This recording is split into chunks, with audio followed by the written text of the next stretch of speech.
आप सुन रहे हैं जगत गुरु तत्वदर्शी संत रामपाल जी महाराज द्वारा लिखित पुस्तक गीता तेरा ज्ञान अमृत का पेज नंबर 18। प्रमाण जैसे ब्रह्मा जी की आयु 100 वर्ष बताई जाती है, देवताओं का वर्ष कितने समय का है? सुनो, 4 युग, सत्ययुग, त्रेतायुग, द्वापर युग तथा कलयुग का एक चतुर्युग होता है जिसमें मनुष्यों के 43,20,000 वर्ष होते हैं। इस प्रकार बने 1008 चतुर्युग का ब्रह्मा जी का दिन और इतनी ही रात्रि होती है। ऐसे 30 दिन रात्रि का 1 महीना तथा 12 महीनों का ब्रह्मा जी का 1 वर्ष हुआ। ऐसे 100 वर्ष की श्री ब्रह्मा जी की आयु है। श्री विष्णु जी की आयु श्री ब्रह्मा जी से 7 गुना है, यानी 700 वर्ष। श्री शंकर जी की आयु श्री विष्णु जी से 7 गुना अधिक, यानी 4900 वर्ष। ब्रह्म क्षर पुरुष की आयु 70,000। शंकर की मृत्यु के पश्चात एक ब्रह्म की मृत्यु होती है, अर्थात क्षर पुरुष की मृत्यु होती है। इतने समय का अक्षर पुरुष का 1 युग होता है। अक्षर पुरुष की आयु गीता अध्याय 8 श्लोक 17 में कहा है, सहस्र युग पर्यंतम अह यत ब्रह्मणः विदुः रात्रिम युग सहस्रांतम ते अहोरात्रा विदः जना है। अनुवाद, आज तक सर्व अनुवादकर्ताओं ने उचित अनुवाद नहीं किया। सबने ब्रह्मा का 1000 चतुर्युग लिखा है, यह गलत है। देखें इसी पुस्तक के पृष्ठ 204 से 357 तक में गीता अध्याय 8 श्लोक 17 के अनुवाद की फोटोकॉपी जो गीता प्रेस गोरखपुर से प्रकाशित है। मूल पाठ में सहस्र युग लिखा है, न कि सहस्र चतुर्युग। इसलिए गीता अध्याय 8 श्लोक 17 का अनुवाद ऐसे बनता है, ब्रह्मणः यानी अक्षर पुरुष का, यत यानी जो, अह यानी दिन है वह, सहस्रयुग पर्यंतम यानी 1000 युग की अवधि वाला, और रात्रिम यानी रात्रि को भी, युग सहस्रांतम यानी 1000 युग की अवधि वाली जो पुरुष, विदुः यानी जानते हैं, ते यानी वे, जना यानी व्यक्ति, अहोरात्र यानी दिन रात को, विदः यानी जानने वाले हैं। भावार्थ, इस श्लोक में ब्रह्मा शब्द मूल पाठ में नहीं है और न ही चतुर्युग शब्द मूल पाठ में है। इसमें ब्रह्मणः शब्द है जिसका अर्थ सच्चिदानंद ब्रह्म अर्थात परम अक्षर ब्रह्म होता है, परंतु प्रकरण अनुसार ब्रह्मणः का अर्थ ब्रह्म से अन्य परब्रह्म यानी अक्षर ब्रह्म भी होता है। प्रमाण गीता अध्याय 17 श्लोक 23 में ब्रह्मणः का अर्थ सच्चिदानंद घन ब्रह्म किया है, वह अनुवादकों ने ठीक किया है। इस गीता अध्याय 8 श्लोक 17 में आयु का प्रकरण है, इसलिए यहाँ पर ब्रह्मणः का अर्थ अक्षर ब्रह्म बनता है। यहाँ अक्षर पुरुष की आयु की जानकारी दी है। अक्षर पुरुष का 1 दिन उपरोक्त 1000 युग का होता है। 70,000 शंकर की मृत्यु के पश्चात एक क्षर पुरुष की मृत्यु होती है, वह समय 1 युग अक्षर पुरुष का होता है। ऐसे बने हुए 1000 युग का अक्षर पुरुष का दिन तथा इतनी ही रात्रि होती है। ऐसे 30 दिन रात्रि का 1 महीना तथा 12 महीनों का अक्षर पुरुष का 1 वर्ष तथा ऐसे 100 वर्ष की अक्षर पुरुष की आयु है। आप सुन रहे हैं जगत गुरु तत्वदर्शी संत रामपाल जी महाराज द्वारा लिखित पुस्तक गीता तेरा ज्ञान अमृत का पेज नंबर 19। इसके पश्चात इसकी मृत्यु होती है, इसलिए गीता अध्याय 15 श्लोक 16 में क्षर पुरुष तथा अक्षर पुरुष दोनों नाशवान कहे हैं। गीता अध्याय 15 श्लोक 17 में जो वास्तव में अविनाशी परमात्मा कहा है, यह परमात्मा सर्व प्राणियों के नष्ट होने पर भी नाश में नहीं आता। प्रमाण गीता अध्याय 8 श्लोक 20 से 22 में स्पष्ट है कि वह परम अक्षर ब्रह्म सब प्राणियों के नष्ट होने पर भी कभी नष्ट नहीं होता। उदाहरण, जैसे सफेद मिट्टी के बने कप प्लेट होते हैं, उनका ज्ञान है कि हाथ से छूटे और पक्के फर्श पर गिरे और टूटे, अर्थात नाशवान क्षर है। यह स्थिति तो क्षर पुरुष की जानो। दूसरे कप प्लेट स्टील यानी इस्पात के बने हो, वे बहुत समय उपरांत जंग लगकर नष्ट होते हैं, शीघ्र नहीं टूटते व नष्ट नहीं होते। मिट्टी के बने कप प्लेट की तुलना में स्टील के कप प्लेट चिरस्थायी हैं, अविनाशी प्रतीत होते हैं, परंतु हैं नाशवान। इसी प्रकार स्थिति अक्षर पुरुष की जानो। तीसरे कप प्लेट सोने के बने हों, वे कभी नष्ट नहीं होते, उनको जंग नहीं लगता। यह स्थिति परम अक्षर ब्रह्म की जानो।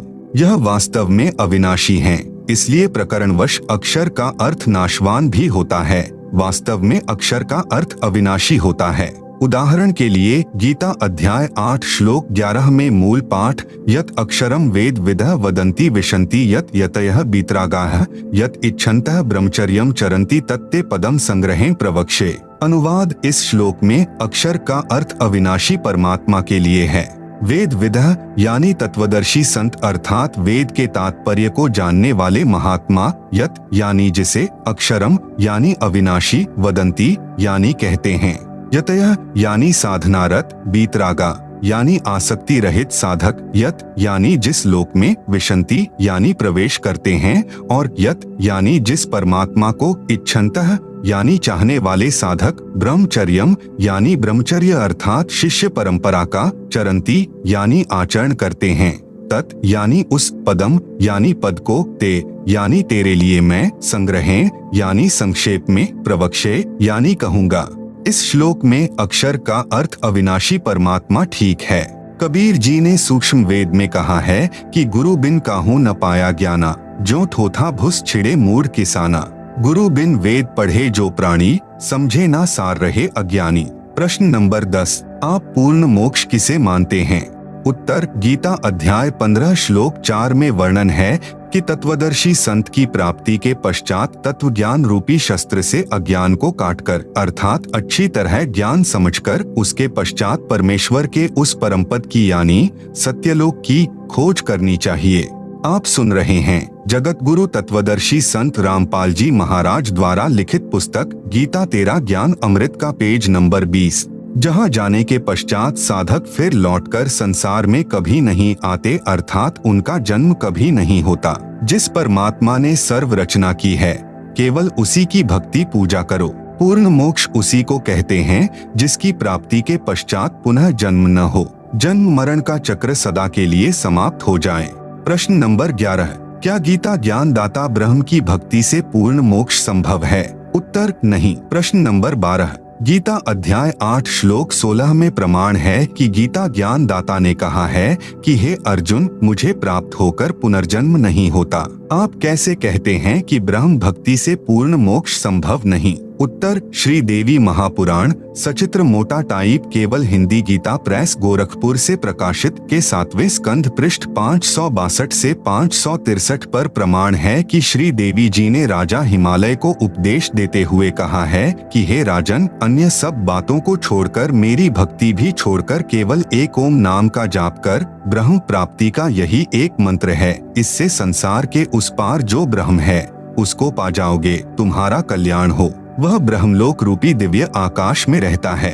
भावार्थ है कि ब्रह्म साधना का केवल एक ओम नाम का जाप है, इससे ब्रह्म की प्राप्ति होती है और वह साधक ब्रह्मलोक में चला जाता है। इसी गीता अध्याय 8 श्लोक 16 में कहा है कि ब्रह्मलोक सहित सर्वलोक पुनरावर्ती में है, अर्थात ब्रह्मलोक में गए साधक का भी पुनर्जन्म होता है। ब्रह्म की भक्ति से पूर्ण मोक्ष नहीं होता। इस गीता अध्याय 8 श्लोक 16 का अनुवाद गीता प्रेस गोरखपुर से प्रकाशित गीता में तथा अन्य प्रकाशन की गीता में गलत किया है। गीता अध्याय 8 श्लोक 16, आ ब्रह्म भुवनात् लोकाः पुनरावर्तिनः अर्जुन माम उपेत्य तु कौन्ते पुनर्जन्म न विद्यते।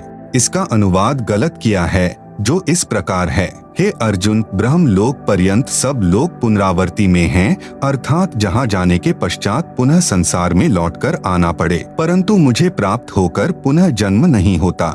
यह अनुवाद गलत है। देखें इसी पुस्तक के पृष्ठ 204 से 357 पर अध्याय 8 श्लोक 16 का अनुवाद जो गीता प्रेस गोरखपुर वालों ने किया है, उसी की फोटोकॉपी लगाई है। इसका वास्तविक अनुवाद इस प्रकार है, ब्रह्मलोक तक सर्वलोक पुनरावर्ती में हैं, अर्थात ब्रह्मलोक में भी गए व्यक्तियों का पुनर्जन्म होता है जो यह नहीं जानते हैं। हे अर्जुन, मुझे प्राप्त होकर भी उनका पुनर्जन्म है। इस श्लोक में विद्यते शब्द का अर्थ जानना बनता है। आप सुन रहे हैं जगत गुरु तत्वदर्शी संत रामपाल जी महाराज द्वारा लिखित पुस्तक गीता तेरा ज्ञान अमृत का पेज नंबर 21, गीता अध्याय 6 श्लोक 23 में विद्यात शब्द का अर्थ जानना किया है। यहाँ इस श्लोक में भी विद्यते का अर्थ जानना बनता है। देखें इसी पुस्तक में इसी श्लोक की फोटोकॉपी में। अधिक स्पष्ट करने के लिए गीता अध्याय 8 श्लोक 15 पर्याप्त है। मूल पाठ माम उपेत्य पुनर्जन्म दुखालयम अशाश्वतम न आपनुवंती महात्मनः संसिद्धिम परमाम गता है।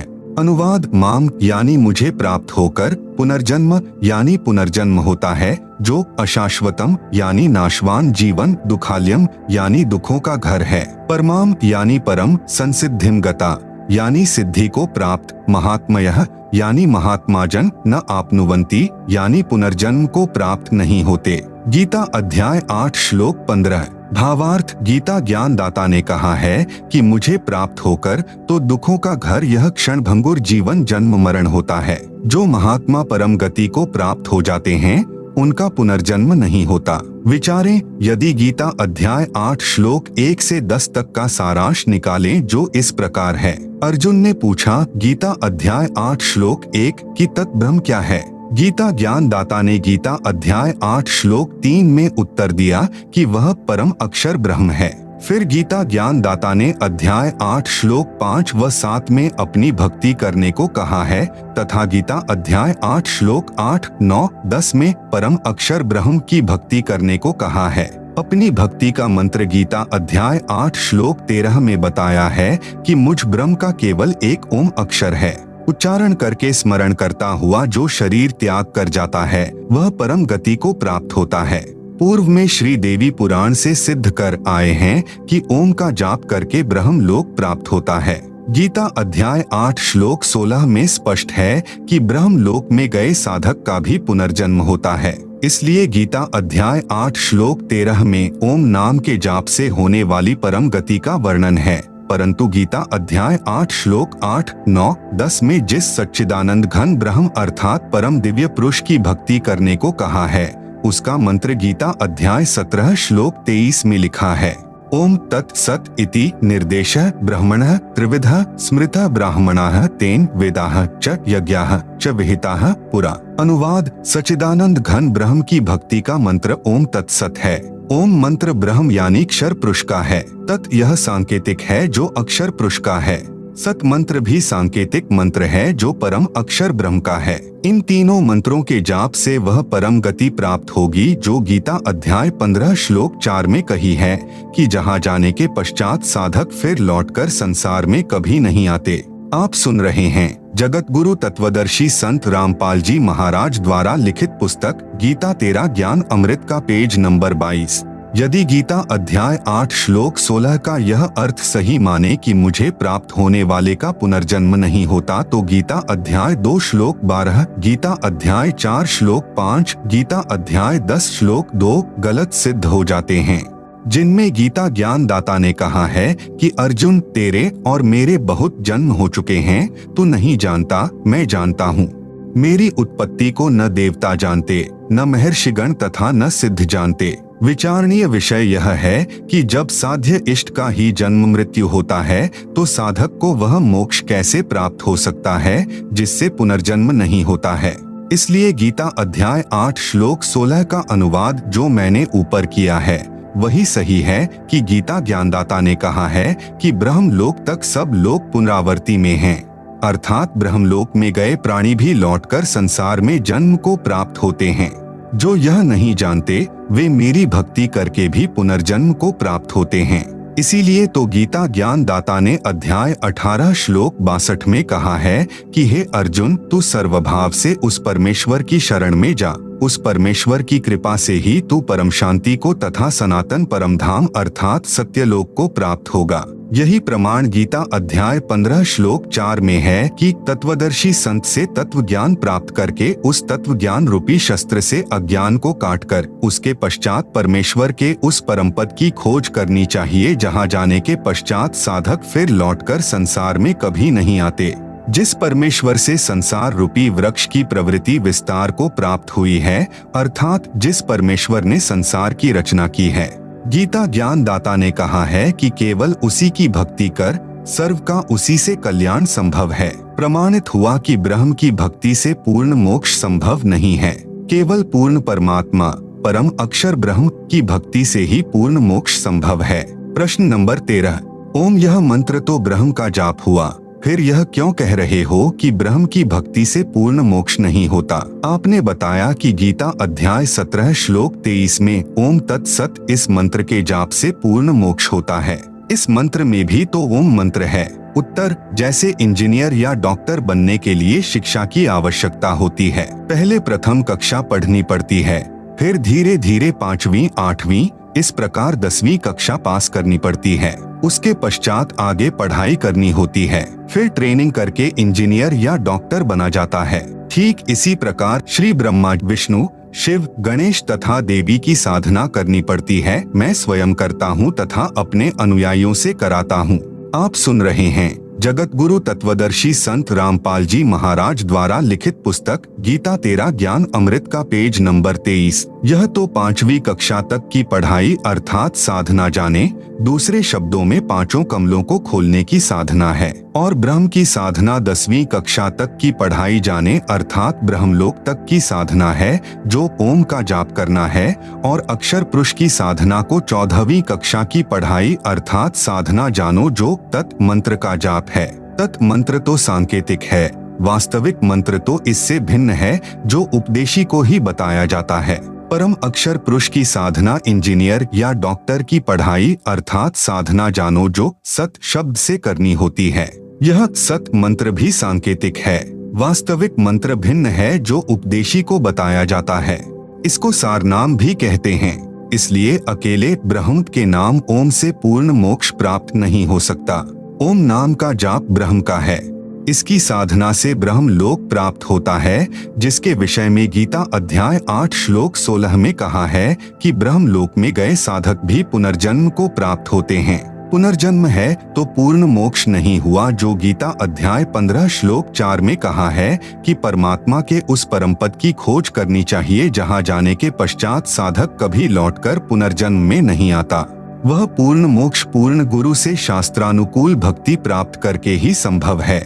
विश्व में वर्तमान में मेरे यानी संत रामपाल दास के अतिरिक्त किसी के पास नहीं है। प्रश्न नंबर 14, परमात्मा एक है या अनेक हैं? उत्तर, कुल का मालिक एक है। प्रश्न नंबर 15, वह परमात्मा कौन है जो कुल का मालिक है? कहाँ प्रमाण है?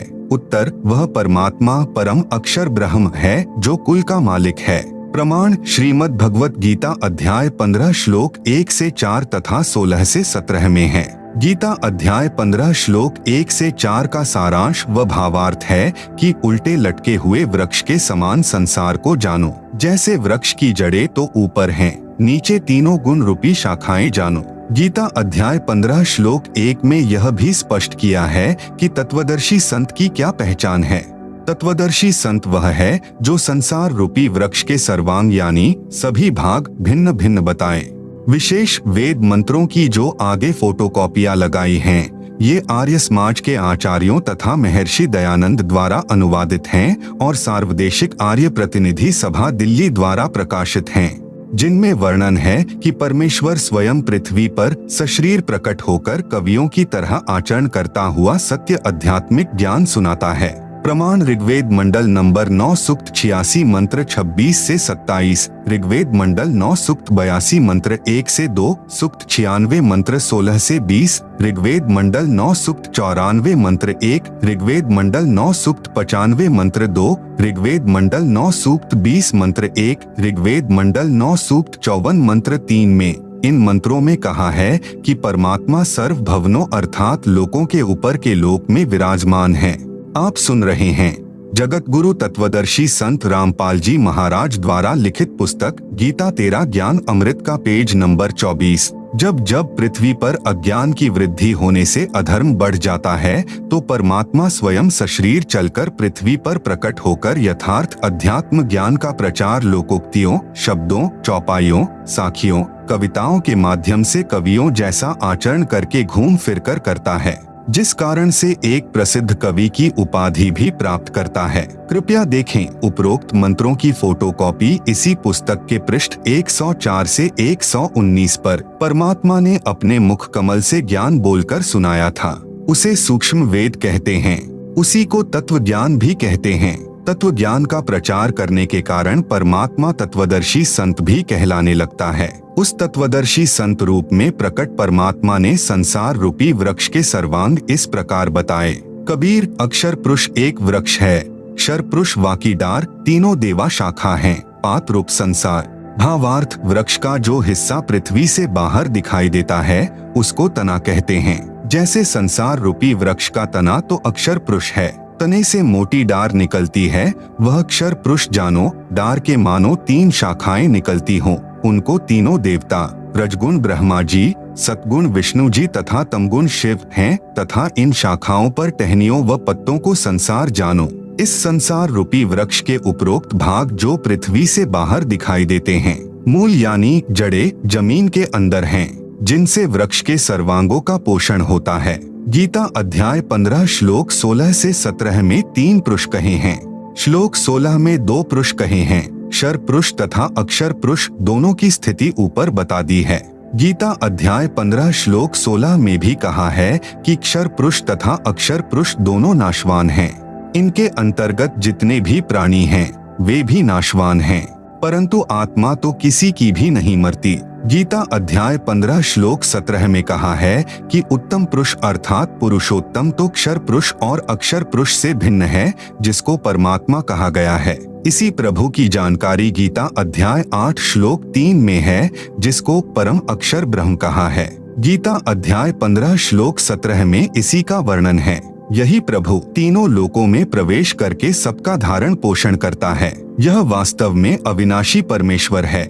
मूल से ही वृक्ष की परवरिश होती है, इसलिए सबका धारण पोषण करने वाला परम अक्षर ब्रह्म है।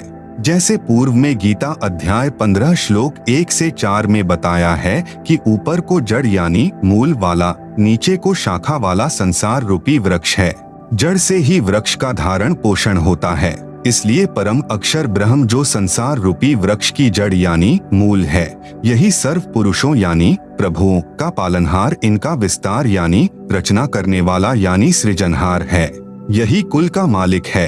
आप सुन रहे हैं जगत गुरु तत्वदर्शी संत रामपाल जी महाराज द्वारा लिखित पुस्तक गीता तेरा ज्ञान अमृत का पेज नंबर 25।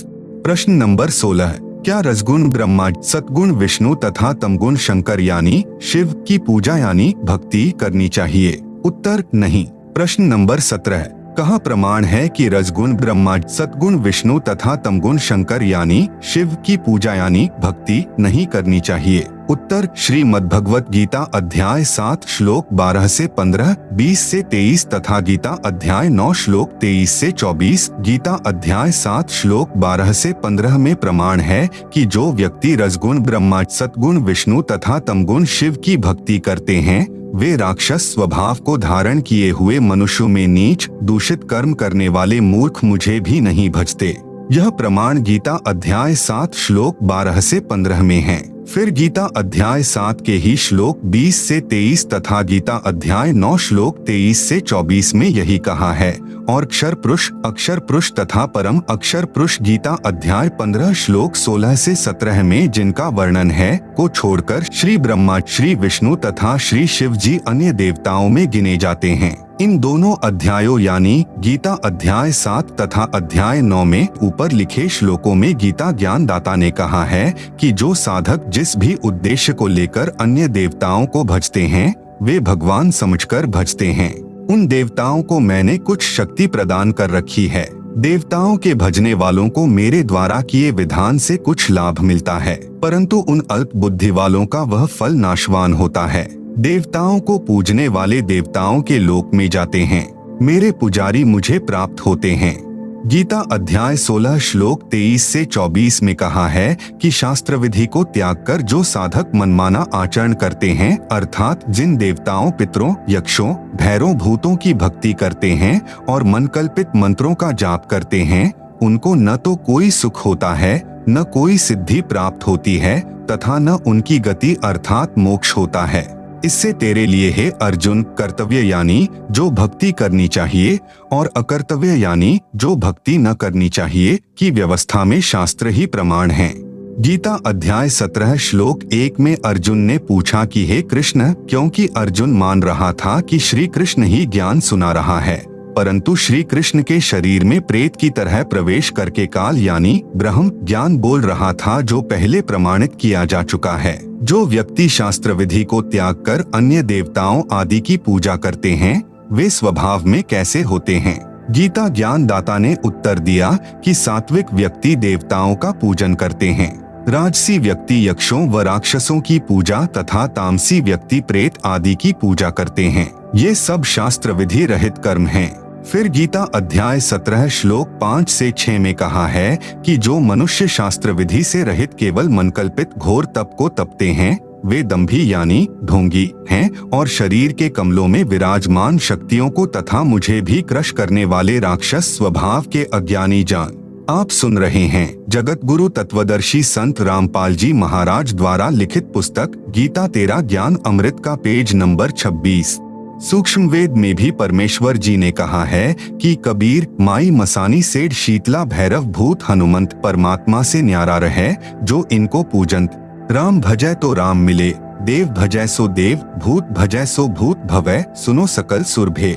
स्पष्ट हुआ कि श्री ब्रह्मा जी रजगुण, श्री विष्णु जी सतगुण तथा श्री शिव जी तमगुण की पूजा यानी भक्ति नहीं करनी चाहिए तथा इसके साथ साथ भूतों पितरों की पूजा, श्राद्ध कर्म, 13वीं पिंडोदक क्रिया, सब प्रेत पूजा होती है।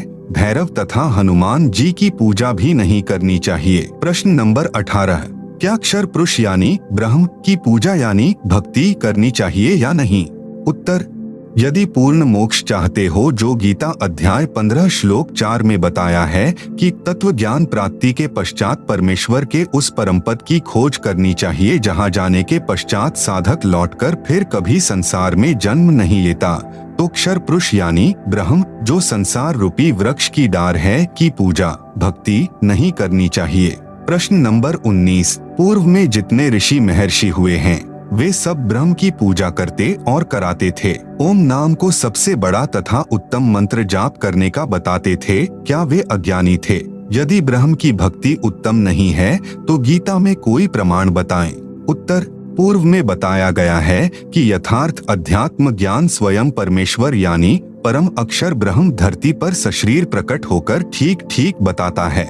देखें प्रमाण वेद मंत्रों में इसी पुस्तक के पृष्ठ 104 पर परमेश्वर द्वारा बताए ज्ञान को सूक्ष्म वेद यानी तत्व ज्ञान कहा गया है। तत्व ज्ञान में परमात्मा ने बताया है कि गुरु बिन काहू न पाया ज्ञाना, जो थोथा भुस छड़े मूढ़ किसाना। गुरु बिन वेद पढ़े जो प्राणी, समझे ना सार रहे अज्ञानी। जिन ऋषियों व महर्षियों को सतगुरु नहीं मिला, उनकी यह दशा थी कि वेद पढ़ते थे परंतु वेदों का सार नहीं समझ सके। उदाहरण के लिए श्री देवी पुराण सचित्र मोटा टाइप गीता प्रेस गोरखपुर से प्रकाशित के पृष्ठ 414 पर चौथे स्कंद में लिखा है कि सत्ययुग के ब्राह्मण यानी महर्षि वेद के पूर्ण विद्वान होते थे और श्री देवी यानी दुर्गा की पूजा करते थे।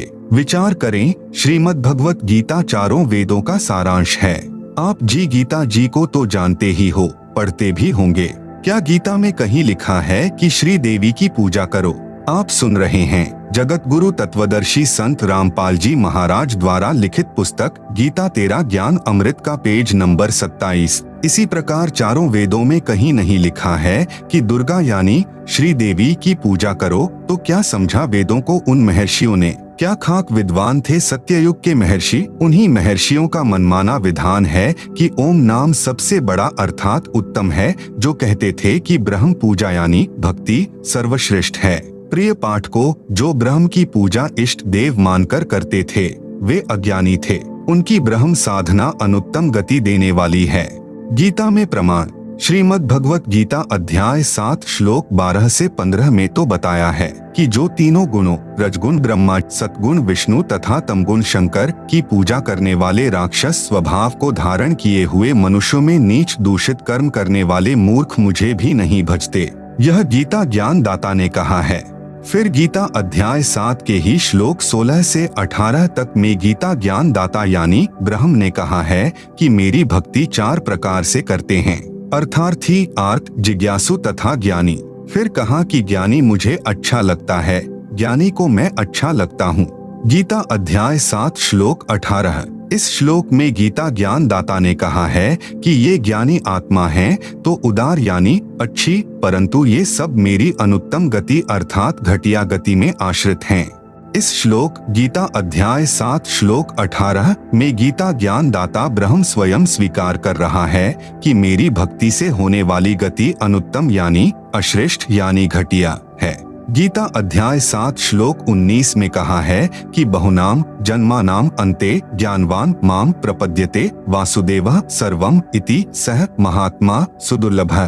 अनुवाद: गीता ज्ञान दाता ब्रह्म ने कहा है कि मेरी भक्ति बहुत बहुत जन्मों के अंत में कोई ज्ञानी आत्मा करता है, अन्यथा अन्य देवी देवताओं व भूत पितरों की भक्ति में जीवन नाश करते रहते हैं। गीता ज्ञान दाता ने अपनी भक्ति से होने वाले लाभ अर्थात गति को भी गीता अध्याय 7 श्लोक 18 में अनुत्तम यानी घटिया बता दिया है। इसलिए गीता अध्याय 7 श्लोक 19 में कह रहा है कि यह बताने वाला महात्मा मुश्किल से मिलता है कि वासुदेव ही सब कुछ है, यही सबका सृजनहार है, यही पापनाशक पूर्ण मोक्षदायक, यही पूजा के योग्य है, यही यानी वासुदेव ही कुल का मालिक परम अक्षर ब्रह्म है। केवल इसी की भक्ति करो, अन्य की नहीं। गीता ज्ञान दाता ने भी स्वयं कहा है कि हे अर्जुन, तू सर्वभाव से उस परमेश्वर की शरण में जा। उस परमेश्वर की कृपा से ही तू परम शांति को तथा सनातन परम धाम यानी सत्यलोक को प्राप्त होगा। यह गीता अध्याय 18 श्लोक 62 में प्रमाण है। फिर गीता अध्याय 18 श्लोक 46 में गीता ज्ञान दाता ने कहा है कि जिस परमेश्वर से संपूर्ण प्राणियों की उत्पत्ति हुई है, जिससे यह समस्त जगत व्याप्त है, उस परमेश्वर की अपने स्वाभाविक कर्म करते करते पूजा करके मनुष्य परम सिद्धि को प्राप्त हो जाता है। आप सुन रहे हैं जगत गुरु तत्वदर्शी संत रामपाल जी महाराज द्वारा लिखित पुस्तक गीता तेरा ज्ञान अमृत का पेज नंबर 28। फिर गीता अध्याय 15 श्लोक 4 में कहा है कि तत्व ज्ञान को समझकर उसके पश्चात परमेश्वर के उस परम पद की खोज करनी चाहिए, जहाँ जाने के पश्चात साधक लौटकर संसार में नहीं आता। जिस परमेश्वर से संसार रूपी वृक्ष की प्रवृत्ति विस्तार को प्राप्त हुई है, अर्थात जिस परमेश्वर ने सर्व की रचना की है, उसी की पूजा करो। इससे सिद्ध हुआ कि उन ऋषियों को वेद का गूढ़ रहस्य समझ नहीं आया, वे अज्ञानी रहे। प्रश्न नंबर 20, गीता ज्ञान दाता ने अपनी गति को अनुत्तम क्यों कहा? उत्तर: गीता ज्ञान दाता ने अध्याय 2 श्लोक 12, गीता अध्याय 4 श्लोक 5, गीता अध्याय 10 श्लोक 2 में कहा है कि अर्जुन, तेरे और मेरे बहुत जन्म हो चुके हैं, तू नहीं जानता, मैं जानता हूँ। मेरी उत्पत्ति को ऋषि महर्षि तथा देवता नहीं जानते। तू और मैं तथा ये राजा व सैनिक बहुत बार पहले भी जन्मे हैं, आगे भी जन्मेंगे। पाठक जन विचार करें, जब ब्रह्म कह रहा है कि मेरा भी जन्म मरण होता है, तो ब्रह्म के पुजारी को गीता अध्याय 15 श्लोक 4 वाली गति यानी मोक्ष प्राप्त नहीं हो सकती, जिसमें जन्म मरण सदा के लिए समाप्त हो जाता है। जब तक जन्म मरण है तब तक परम शांति नहीं हो सकती। उसके लिए गीता ज्ञानदाता ने असमर्थता व्यक्त की है। गीता अध्याय 18 श्लोक 62 में कहा है कि परम शांति के लिए उस परमेश्वर यानी परम अक्षर ब्रह्म की शरण में जा, उसी की कृपा से ही तू परम शांति को तथा सनातन परम धाम को प्राप्त होगा। गीता अध्याय 8 श्लोक 5 व 7 में गीता ज्ञान दाता ने कहा है कि मेरी भक्ति करेगा तो युद्ध भी करना पड़ेगा। जहाँ युद्ध है वहाँ शांति नहीं होती, परम शांति का घर दूर है। इसलिए गीता ज्ञान दाता ने अपनी गति को यानी ओम नाम के जाप से होने वाला लाभ अनुत्तम यानी घटिया बताया है। प्रश्न नंबर 21, आपने प्रश्न नंबर 13 के उत्तर में कहा है कि पूर्ण मोक्ष की प्राप्ति के लिए ब्रह्मा विष्णु शिव गणेश तथा देवी और क्षर ब्रह्म व अक्षर ब्रह्म की साधना करनी पड़ती है। दूसरी ओर कह रहे हो कि ब्रह्मा विष्णु शिव अन्य देवता हैं, अक्षर ब्रह्म भी पूजा यानी भक्ति योग्य नहीं है, केवल परम अक्षर ब्रह्म की ही पूजा यानी भक्ति करनी चाहिए। उत्तर: मैं नहीं कह रहा, आपके सद्ग्रंथ कह रहे हैं। पहले तो यह स्पष्ट करते हैं कि पूजा तथा साधना में क्या अंतर है। प्राप्य वस्तु की चाह पूजा कही जाती है तथा उसको प्राप्त करने के प्रयत्न को साधना कहते हैं। उदाहरण, जैसे हमें जल प्राप्त करना है, यह हमारा प्राप्य है। हमें जल की चाह है, जल की प्राप्ति के लिए हैंडपंप लगाना पड़ेगा। हैंडपंप लगाने के लिए जो जो उपकरण प्रयोग किए जाएंगे, बोकी लगाई जाएगी, यह प्रयत्न है। आप सुन रहे हैं जगत गुरु तत्वदर्शी संत रामपाल जी महाराज द्वारा लिखित पुस्तक गीता तेरा ज्ञान अमृत का पेज नंबर 29। इसी प्रकार परमेश्वर का वह परम पद प्राप्त करना हमारी चाह है, जहाँ जाने के पश्चात साधक लौटकर संसार में नहीं आता। हमारा प्राप्य परमेश्वर तथा उनका सनातन परम धाम है। उसको प्राप्त करने के लिए किया गया नाम जाप, हवन, यज्ञ आदि आदि साधना है। उस साधना से पूज्य वस्तु परमात्मा प्राप्त होगा। जैसे प्रश्न 13 के उत्तर में स्पष्ट किया है, वही सटीक उदाहरण है। उस पूर्ण मोक्ष के लिए 3 बार में दीक्षा क्रम पूरा करना होता है। नंबर 1, प्रथम नाम दीक्षा में ब्रह्मा, विष्णु, शिव, गणेश, देवी के मंत्रों की साधना दी जाती है। नंबर 2, दूसरी बार में अक्षर ब्रह्म तथा अक्षर ब्रह्म के 2 अक्षर मंत्र जाप दिए जाते हैं, जिसको संतों ने सत नाम कहा है। गीता अध्याय 17 श्लोक 23 में 3 नाम हैं, ओम, तत्, सत। इस सतनाम में 2 अक्षर होते हैं, एक ओम, दूसरा तत् है। यह सांकेतिक अर्थात गुप्त नाम है, जो उपदेश के समय उपदेशी को ही बताया जाता है। नंबर 3, तीसरी बार में सार नाम की दीक्षा दी जाती है, जिस मंत्र को गीता अध्याय 17 श्लोक 23 में सत कहा है। यह भी सांकेतिक है, उपदेश लेने वाले को दीक्षा के समय बताया जाता है। इस प्रकार पूर्ण मोक्ष प्राप्त होता है। प्रश्न नंबर 22, जो साधना हम पहले कर रहे हैं, क्या वह त्यागनी पड़ेगी? उत्तर, यदि शास्त्र विधि रहित है तो त्यागनी पड़ेगी। यदि अनाधिकारी से दीक्षा ले रखी है, उसका कोई लाभ नहीं होना। पूर्ण गुरु से साधना की दीक्षा लेनी पड़ेगी। प्रश्न नंबर 23, गीता अध्याय 18 श्लोक 47 में तथा गीता अध्याय 3 श्लोक 35 में कहा है, श्रेयान् स्वधर्मः विगुणः परधर्मात् स्वनुष्ठितात् स्वधर्मे निधनं श्रेयः परधर्मः भयावहः। गीता अध्याय 3 श्लोक 35। अच्छी प्रकार आचरण में लाए हुए दूसरे के धर्म से गुणरहित भी अपना धर्म अति उत्तम है।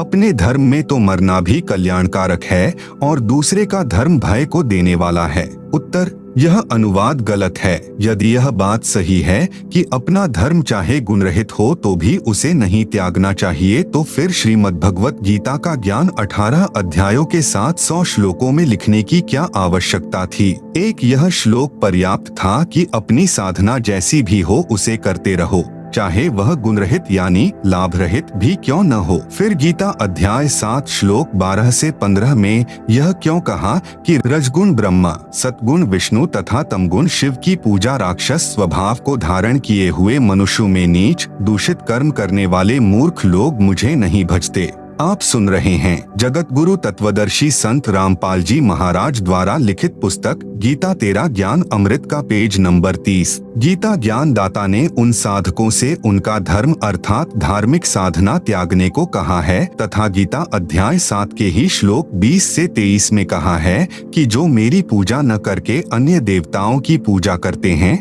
वे अज्ञानी हैं। उनकी साधना से शीघ्र समाप्त होने वाला सुख यानी स्वर्ग समय प्राप्त होता है। फिर अपनी धार्मिक पूजा अर्थात धर्म भी त्यागने को कहा है। पूर्ण लाभ के लिए परम अक्षर ब्रह्म का धर्म अर्थात धार्मिक साधना ग्रहण करने के लिए कहा है। गीता अध्याय 3 श्लोक 35 का यथार्थ अनुवाद इस प्रकार है। अनुवाद, विगुणः परधर्मात् स्वनुष्ठितात्, यानी दूसरों के गुण रहित अर्थात लाभ रहित अच्छी प्रकार चमक धमक वाले धर्म अर्थात धार्मिक कर्म से, स्वधर्मः यानी अपना शास्त्र विधि अनुसार धार्मिक कर्म, श्रेयान यानी अति उत्तम है, स्वधर्मे यानी अपने शास्त्र विधि अनुसार धर्म कर्म के संघर्ष में, निधनम यानी मरना भी, श्रेयः यानी कल्याणकारक है, परधर्म यानी दूसरों का धार्मिक कर्म, भयावह यानी भय को देने वाला है। भावार्थ है कि जैसे जागरण वगैरह होता है तो उसमें बड़ी सुरीली तान में सुरीले गीत गाए जाते हैं, तड़क भड़क भी होती है। अपने शास्त्र विधि अनुसार धर्म कर्म में केवल नाम जाप या सामान्य तरीके से आरती की जाती है। किसी भी वेद या गीता में श्री देवी जी की पूजा तथा जागरण करने की आज्ञा नहीं है, जिस कारण शास्त्र विधि त्याग कर मनमाना आचरण हुआ, इसलिए व्यर्थ है। दूसरों का शास्त्र विधि रहित धार्मिक कर्म देखने में अच्छा लगता है, उसमें लोग दिखावा अधिक होता है, तो सत्य साधना करने वाले को दूसरों के धार्मिक कर्म को देखकर डर बन जाता है कि कहीं हमारी भक्ति ठीक न हो। परंतु तत्व ज्ञान को समझने के पश्चात यह भय समाप्त हो जाता है। तत्व ज्ञान में बताया है कि दुर्गा ध्यान पड़े जिस बगड़म ता संगति डूबे सब नगरम, दंभ करे डूंगर चढ़े अंतर झीनी झूल, जग जाने बंदगी करें बोवे सूल बबूल। इसलिए विगुण अर्थात लाभ रहित धार्मिक साधना को त्याग कर सत्य साधना शास्त्र विधि अनुसार करने से ही कल्याण होगा। प्रश्न नंबर 24, मैंने पारखी संत श्री अभिलाष दास के विचार सुने थे। वे कह रहे थे कि संसार का कोई रचने वाला भगवान वगैरह नहीं है, यह नर मादा के संयोग से बनता है फिर समाप्त हो जाता है, कोई भगवान नहीं है, जीव ही ब्रह्म है, जीव ही करता है।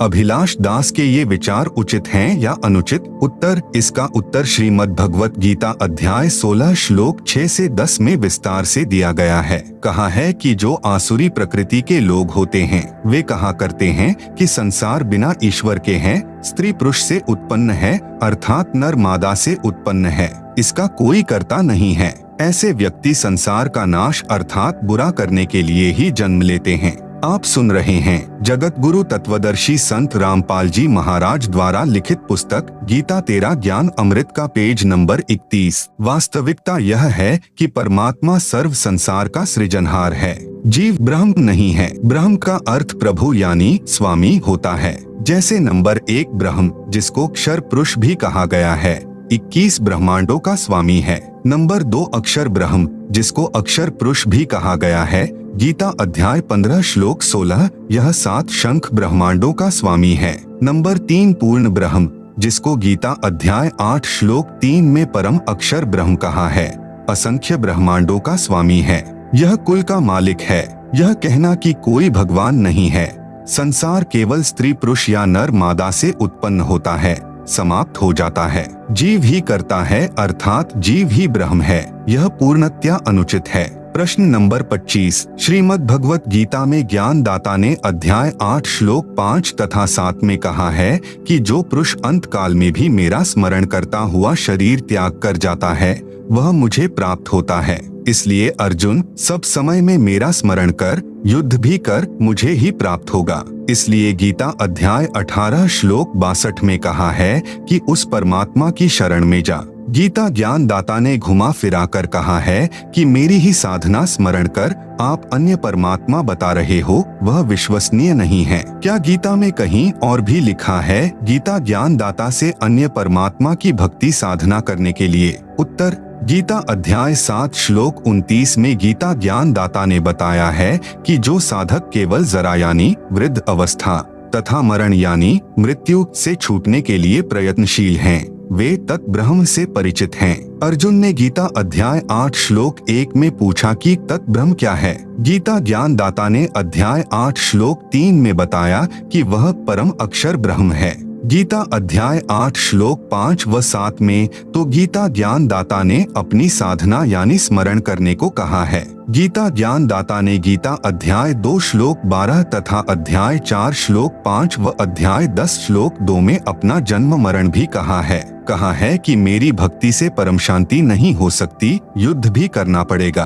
गीता ज्ञान दाता का यह भी कहना है कि जन्म मरण में सदा रहेगा। तुरंत ही गीता अध्याय 8 श्लोक 8, 9 तथा 10 इन 3 श्लोकों में गीता ज्ञान दाता ने अपने से अन्य परम अक्षर ब्रह्म की भक्ति करने को कहा है कि हे पार्थ, परमेश्वर की साधना के अभ्यास योग से युक्त अन्य किसी देव या प्रभु में अपनी आस्था न रखकर एक परमेश्वर का अनन्य चित्त से स्मरण करता हुआ मनुष्य परमम दिव्यम पुरुषम याति, उस परम अलौकिक परमेश्वर अर्थात परम अक्षर ब्रह्म को ही प्राप्त होता है। गीता अध्याय 8 श्लोक 8, जो साधक परम अक्षर ब्रह्म अनादि सबका संचालक कंट्रोलर सूक्ष्म से सूक्ष्म सबके धारण पोषण करने वाले अचिंत स्वरूप सूर्य के समान प्रकाशमान अविद्या से अति परे शुद्ध चिदानंद परमेश्वर का स्मरण करता है। गीता अध्याय 8 श्लोक 9।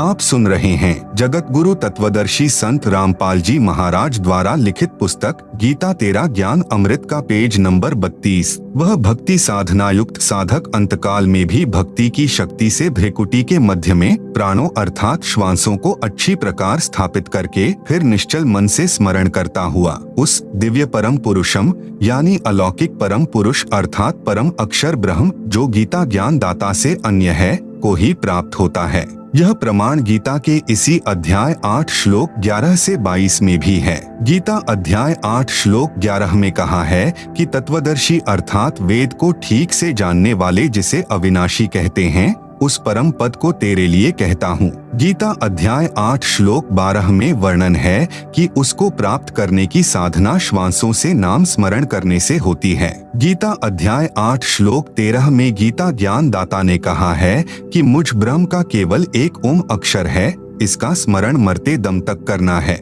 वह इस मंत्र से होने वाली परम गति अर्थात ब्रह्मलोक को प्राप्त होता है। गीता अध्याय 8 श्लोक 16 में कहा है कि ब्रह्मलोक में गए साधक भी पुनः लौटकर संसार में जन्म लेते हैं, फिर मरते हैं। यह पूर्ण मोक्ष नहीं है। गीता अध्याय 8 श्लोक 14 में कहा है कि जो मेरी साधना स्मरण करता है उसके लिए मैं सुलभ हूँ। गीता अध्याय 8 श्लोक 15 में गीता ज्ञान दाता ने कहा है कि मुझे प्राप्त होकर तो सदा पुनर्जन्म होता है, जो दुखों का घर क्षण भंगुर जीवन है, और जो साधक परम अक्षर ब्रह्म की साधना भक्ति करते हैं वे परम सिद्धि को प्राप्त होकर अमर हो जाते हैं, वे पुनः जन्म मरण को प्राप्त नहीं होते। गीता अध्याय 8 श्लोक 16 में गीता ज्ञान दाता ने कहा है कि ब्रह्मलोक तक सब लोग पुनरावर्ती में हैं, अर्थात ब्रह्मलोक तक सब लोकों में गए साधक सदा जन्म मृत्यु के चक्र में रहते हैं। हे अर्जुन, जो यह नहीं जानते वे मुझे प्राप्त होकर भी जन्म मृत्यु के चक्र में सदा रहते हैं, क्योंकि गीता ज्ञान दाता ने गीता अध्याय 2 श्लोक 12, अध्याय 4 श्लोक 5, अध्याय 10 श्लोक 2 में स्वयं कहा है कि हे अर्जुन, तेरे और मेरे बहुत जन्म हो चुके हैं, आगे भी होते रहेंगे, तू नहीं जानता, मैं जानता हूँ। मेरी उत्पत्ति यानी जन्म को न देवता जानते हैं, न महर्षिजन और न सिद्ध जानते हैं, परंतु परम अक्षर ब्रह्म की भक्ति करके परम सिद्धि यानी परम गति को प्राप्त महात्मा जन पुनर्जन्म को प्राप्त नहीं होते। गीता अध्याय 8 श्लोक 17 में अक्षर पुरुष यानी पर ब्रह्म के दिन रात का वर्णन है। बताया है कि ब्रह्मणः यानी पर ब्रह्म का एक दिन 1000 युग का होता है, इतनी ही रात्रि होती है। पर ब्रह्म अर्थात अक्षर पुरुष का वर्णन गीता अध्याय 15 श्लोक 16 में है। उसी का प्रकरण गीता अध्याय 8 श्लोक 17, 18, 19 में है। आप सुन रहे हैं जगत गुरु तत्वदर्शी संत रामपाल जी महाराज द्वारा लिखित पुस्तक गीता तेरा ज्ञान अमृत का पेज नंबर 33। नोट: अधिक जानकारी के लिए कृपया पढ़े प्रश्न नंबर 9 में गीता अध्याय 8 श्लोक 17 से 19 में अक्षर पुरुष की जानकारी है। इसे भी अव्यक्त कहा गया है। इसका दिन समाप्त होने के पश्चात सर्व प्राणी जो अक्षर पुरुष के 21 ब्रह्मांडों में हैं, प्रलय यानी नाश को प्राप्त हो जाते हैं। रात्रि पूरी होने के पश्चात पुनः दिन में संसार में जीव उत्पन्न होते हैं। गीता अध्याय 8 श्लोक 20 में कहा है कि यह अक्षर पुरुष भी अव्यक्त कहा जाता है, परंतु इस अव्यक्त से दूसरा जो विलक्षण सनातन अव्यक्त भाव है वह परम दिव्य पुरुष अर्थात परम अक्षर ब्रह्म तो सब प्राणियों के अक्षर पुरुष तथा इनके अंतर्गत जितने भी जीव हैं, इन सब के नष्ट होने पर भी नष्ट नहीं होता, अर्थात वास्तव में अविनाशी है। गीता अध्याय 8 श्लोक 21 में कहा है कि जो अव्यक्त अक्षर यानी अविनाशी इस नाम से कहा गया है, उस परम पुरुष की प्राप्ति को परम गति कहते हैं। जिस सनातन अव्यक्त परम पुरुष को प्राप्त होकर वापस जन्म मरण में नहीं आते, वह मेरे धाम से श्रेष्ठ धाम है। पहले मैं भी उसी में रहता था, इसलिए कहा है कि वह मेरा भी परम धाम है, क्योंकि गीता ज्ञान दाता भी उस परम सनातन धाम अर्थात सत्यलोक से निष्कासित है। इसकी पूर्ण जानकारी के लिए कृपया पढ़े सृष्टि रचना इसी पुस्तक के पृष्ठ 120 से 187 तक। गीता अध्याय 8 श्लोक 22 में स्पष्ट है। गीता ज्ञान दाता ने कहा है कि हे अर्जुन, जिस परमात्मा के अंतर्गत सर्वभूत अर्थात प्राणी हैं, अक्षर पुरुष तथा इसके 21 ब्रह्मांडों के प्राणी तथा अक्षर पुरुष तथा 7 संख ब्रह्मांडों में इसके अंतर्गत जितने प्राणी आते हैं वे तथा परम अक्षर पुरुष के असंख्य ब्रह्मांडों में जितने प्राणी हैं वे परम अक्षर ब्रह्म के अंतर्गत हैं। और जिस परम अक्षर पुरुष से यह सर्व जगत परिपूर्ण अर्थात जिसने सर्व को उत्पन्न किया है, जिसकी सत्ता सर्व के ऊपर है, वह सनातन अव्यक्त परम पुरुष तो अनन्य भक्ति से प्राप्त करने योग्य है। भावार्थ है कि परम अक्षर ब्रह्म को प्राप्त करने के लिए केवल इसी की भक्ति यानी पूजा करनी चाहिए। अन्य किसी प्रभु में आस्था नहीं रखनी चाहिए। इसी को अनन्य भक्ति अर्थात पूजा कहते हैं। केवल परम अक्षर ब्रह्म की पूजा करना अनन्य भक्ति कहलाती है। यदि गीता अध्याय 8 श्लोक 22 का सही अनुवाद करें तो स्पष्ट है कि पुरुषः सः परः पार्थ भक्त्या लभ्यः तु अनन्या यस्य अंतःस्थानि भूतानि येन सर्वम इदम ततम। अनुवाद: सः यानी वह, परः यानी दूसरा, पुरुषः यानी परमात्मा तो अनन्य भक्ति से प्राप्त होने योग्य है, जिसके अंतर्गत सर्व प्राणी हैं और जिसने सर्व जगत की उत्पत्ति की है, जो सर्व का पालन करता है। आप सुन रहे हैं जगत गुरु तत्वदर्शी संत रामपाल जी महाराज द्वारा लिखित पुस्तक गीता तेरा ज्ञान अमृत का पेज नंबर 34। सरलार्थ समाप्त। गीता अध्याय 8 श्लोक 22। इसके मूल पाठ में यानी संस्कृत में लिखा है सह परः पुरुषः। पर का अर्थ गीता अध्याय 8 श्लोक 20 में परे किया है, यानी अन्य। यहाँ गीता अध्याय 8 श्लोक 22 में भी अन्य लिया जाता तो स्पष्ट हो जाता है कि गीता ज्ञान दाता से अन्य कोई समर्थ प्रभु है, जिसकी शरण में जाने के लिए गीता अध्याय 18 श्लोक 62 में गीता ज्ञान दाता ने कहा है। उपरोक्त विवरण से सिद्ध हुआ कि गीता ज्ञान दाता ने श्रीमद् भगवत गीता में अनेकों स्थानों पर अपने से अन्य परमेश्वर परम अक्षर ब्रह्म की भक्ति करने को कहा है। उसी से पूर्ण मोक्ष संभव है। जन्म मरण का चक्र सदा के लिए समाप्त हो जाता है। प्रमाण: गीता अध्याय 7 श्लोक 19-29, गीता अध्याय 18 श्लोक 46, 61, 62, 66, गीता अध्याय 3 श्लोक 9, गीता अध्याय 8 श्लोक 3, 8, 9, 10, 20 से 22, गीता अध्याय 4 श्लोक 31 से 32, गीता अध्याय 15 श्लोक 1, 4, 17, गीता अध्याय 2 श्लोक 17, 59, गीता अध्याय 3 श्लोक 14, 15, 19 और गीता अध्याय 5 श्लोक 14, 15, 16, 19, 20, 24, 25, 26 में भी यह प्रमाण है। प्रश्न नंबर 26। हमने सर्व संतों तथा हमारे हिंदू धर्म के धर्म गुरुओं से तो यही सुना है कि गीता का ज्ञान श्री कृष्ण जी ने अर्जुन को सुनाया। हमें तो यही बताया गया है कि श्री कृष्ण जी पूर्ण परमात्मा हैं। श्री विष्णु जी ही स्वयं अवतार धारण करके देवकी जी के गर्भ से जन्मे थे। इनके अतिरिक्त कोई परमात्मा नहीं है। आप जी के सत्संग सुने हैं, उनमें आपने बहुत अटपटी सी बात कही है कि गीता ज्ञान दाता से अन्य है पूर्ण परमात्मा। उसका प्रमाण शास्त्र में दिखाओ, बताओ तो विश्वास हो सकता है। उत्तर: आप जी को उपरोक्त प्रश्नों के उत्तर में यही प्रमाण दिखाए हैं। आपको अभी भी शंका है। उसका कारण है कि पहली बात तो यह कि हिंदू धर्म गुरुओं को अपने ही शास्त्रों का ज्ञान नहीं। यदि ज्ञान होता तो उपरोक्त शास्त्र विरुद्ध व्याख्या आप जी को नहीं सुनाते। दूसरी बात यह है कि धार्मिक गुरु एक अध्यापक के समान होता है। जिस अध्यापक को अपने पाठ्यक्रम यानी सिलेबस का ही ज्ञान नहीं है तो वह शिक्षक अज्ञानी माना जाता है तथा विद्यार्थियों के जीवन के साथ खिलवाड़ कर रहा है, क्योंकि सिलेबस के विपरीत ज्ञान विद्यार्थियों को रटा रहा है। ऐसे शिक्षक से बचना चाहिए। उसको त्याग देने में ही विद्यार्थियों का हित है।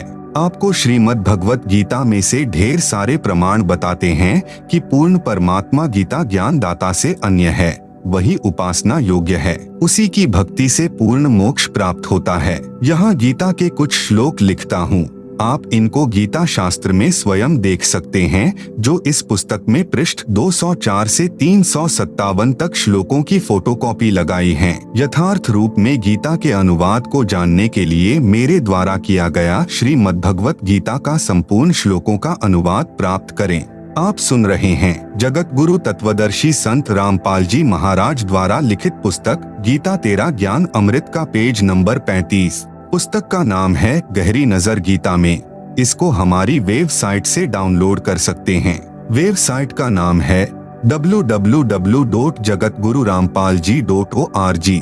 गीता अध्याय 18 श्लोक 46, 61, 62, 66, अध्याय 7 श्लोक 19, 29, अध्याय 8 श्लोक 3, 8, 9, 10, 20, 21, 22, अध्याय 4 श्लोक 31 से 32, अध्याय 15 श्लोक 1, 4, 16, 17, अध्याय 2 श्लोक 17, 59, अध्याय 3 श्लोक 14, 15, 19, अध्याय 5 श्लोक 14, 15, 16, 19, 20, 24, 25, 26, अध्याय 6 श्लोक 7, अध्याय 11 श्लोक 55, अध्याय 12 श्लोक 1 से 5 उपरोक्त गीता श्लोकों में प्रमाण है कि गीता ज्ञान दाता से अन्य कोई पूर्ण परमात्मा है, उसके विषय में तथा उसकी प्राप्ति के लिए भक्ति की साधना से गीता ज्ञान दाता भी अनभिज्ञ यानी अपरिचित है।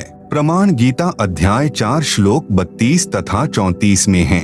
गीता ज्ञान दाता ने कहा है कि अध्याय 4 श्लोक 32 यज्ञों अर्थात धार्मिक अनुष्ठानों का विस्तृत ज्ञान ब्रह्मणः मुखे यानी सच्चिदानंद घन ब्रह्म के मुख कमल से उच्चरित वाणी में है, जो परमात्मा स्वयं पृथ्वी पर प्रकट होकर अपने मुख से बोलता है, उसे तत्व ज्ञान कहते हैं। उसी को सूक्ष्म वेद भी कहते हैं। उस ज्ञान को बाद में तत्वदर्शी संत ही जानते हैं। उस ज्ञान में पूर्ण परमात्मा की प्राप्ति तथा स्थिति का संपूर्ण ज्ञान होता है। नोट: गीता अनुवादकों ने गीता अध्याय 4 श्लोक 32 के अनुवाद में कुछ त्रुटि की है, जैसे ब्रह्मणः शब्द का अर्थ वेद किया है, जो अनुचित है। ब्रह्मणः शब्द का यथार्थ अर्थ गीता अध्याय 17 श्लोक 23 में किया है। ब्रह्मणः यानी सच्चिदानंद घन ब्रह्म अर्थात पूर्ण परमात्मा। पाठकों से विशेष निवेदन: आप जी गीता प्रेस गोरखपुर से प्रकाशित गीता में प्रमाण मिलाएं, विशेषकर पदच्छेद अन्वय साधारण भाषा टीका सहित अनुवादक श्री जयदयाल गोयंदका तथा श्री रामसुख दास जी द्वारा अनुवादित गीता में देखें। पुस्तक गीता तेरा ज्ञान अमृत में जितने श्लोक प्रमाण में लिए हैं, उन सब की फोटोकॉपी इसी पुस्तक के पृष्ठ 204 से 357 तक लगाई हैं, जो हिंदू संत विद्वान श्री जयदयाल गोयंदका द्वारा अनुवादित हैं तथा गीता प्रेस गोरखपुर से प्रकाशित हैं। गीता अध्याय 4 श्लोक 34 में गीता ज्ञान दाता ने कहा है कि जिस ज्ञान को परमात्मा स्वयं अपने मुख कमल से बोलता है, वह तत्व ज्ञान है। उसमें विस्तृत जानकारी यज्ञों अर्थात धार्मिक अनुष्ठानों की कही है। उस ज्ञान को तू तत्वदर्शी संतों के पास जाकर समझ। उनको दंडवत प्रणाम करने से तथा विनम्रता पूर्वक प्रश्न करने से वे तत्व ज्ञान को जानने वाले महात्मा आपको तत्व ज्ञान बताएंगे। इससे सिद्ध हुआ कि गीता ज्ञान दाता को तत्व ज्ञान की जानकारी नहीं है। तत्व ज्ञान श्रीमद्भगवत गीता में नहीं है। यदि तत्व ज्ञान गीता ज्ञान दाता को होता तो एक अध्याय और बोल देते। आप सुन रहे हैं जगत गुरु तत्वदर्शी संत रामपाल जी महाराज द्वारा लिखित पुस्तक गीता तेरा ज्ञान अमृत का पेज नंबर 36। ऊपर लिखे श्रीमद्भगवत गीता जी के श्लोकों में स्पष्ट है कि गीता ज्ञान दाता से अन्य कोई समर्थ अविनाशी पूर्ण मोक्षदाता वास्तव में परमात्मा सबका धारण पोषण करने वाला है, जिसकी शरण में जाने से सनातन परम धाम यानी शाश्वतम स्थानम प्राप्त होता है तथा परम शांति प्राप्त होती है। उस परम पद में जाने के पश्चात साधक कभी लौटकर संसार में नहीं आते, अर्थात जन्म मृत्यु सदा के लिए समाप्त हो जाती है। अब उपरोक्त गीता के श्लोकों में से कुछ एक का अनुवाद करके स्पष्ट करता हूँ। गीता अध्याय 18 श्लोक 62 में कहा है कि हे भारत, तू सर्वभाव से उस परमेश्वर की शरण में जा, उसकी कृपा से ही तू परम शांति को तथा सनातन परम धाम को प्राप्त हो जाएगा।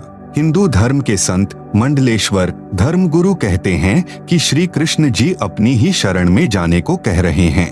उन धर्म गुरुओं का यह कहना बिल्कुल अनुचित है, क्योंकि गीता अध्याय 2 श्लोक 7 में कहा है कि हे श्री कृष्ण, मैं यानी अर्जुन आपकी शरण में हूँ, आपका शिष्य हूँ, जो हमारे हित में हो वही राय मुझे दीजिए। गीता अध्याय 4 श्लोक 3 में कहा है कि हे अर्जुन, तू मेरा भक्त है।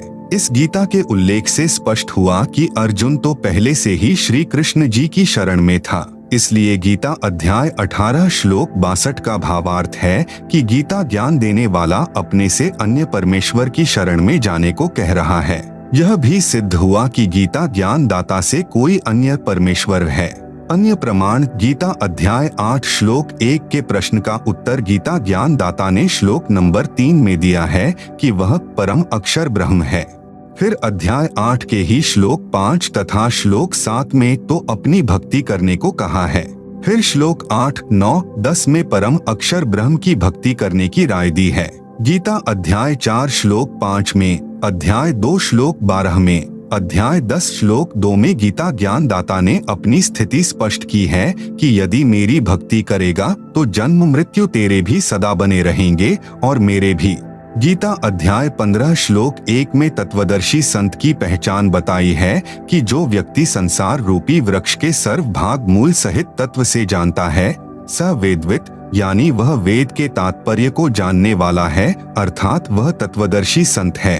फिर अध्याय 15 श्लोक 4 में कहा है कि तत्वदर्शी संत मिलने के पश्चात परमेश्वर के उस परम पद को खोजना चाहिए, जहां जाने के पश्चात साधक फिर लौटकर संसार में कभी जन्म मृत्यु के चक्र में नहीं आते। गीता अध्याय 18 श्लोक 62 में उसका वर्णन किया है कि अर्जुन तू सर्वभाव से उस परमेश्वर की शरण में जा। उस परमेश्वर की कृपा से ही तू परम शांति तथा सनातन परम धाम को प्राप्त हो जाएगा। यह परम शांति है क्योंकि साधक को पुनः जन्म नहीं लेना पड़ता।